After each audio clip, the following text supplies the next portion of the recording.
High tarot with Angel, আমি রিমা। দেখে নেব এই মুহূর্তে তোমার পার্টনার কি চাইছেন, ব্রেকআপ করতে নাকি সম্পর্কটাকে এগিয়ে নিয়ে যেতে। তোমরা যদি নো কন্ট্যাক্ট সিচুয়েশানে থাকো কিংবা অন অফ সিচুয়েশানে থাকো। ওকে বাবা, মনে তো করছে না না না, ব্রেকআপ করতে চায় না গো, ব্রেকআপ করতে চায় না, একটু তোমার থেকে দূরে দূরে থাকে। দূরে দূরে থাকে এই কারণে উনি তোমার প্রতি না ওভার ইমোশনাল হয়ে যায়, ওভার অবসেশন তোমার প্রতি একটা থাকে। তোমাকে উনি কোনো মতেই ছাড়তে চান না, তোমার সাথে অনেক বেশি অ্যাটাচমেন্টে উনি জড়িয়ে গেছেন।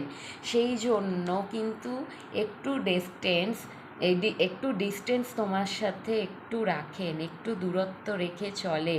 কারণ উনি ভাবছেন উনি যদি আরও এই সম্পর্কটায় আরও বেশি জড়িয়ে যায়, উনি নিজেকে আর বার করতে পারবে না।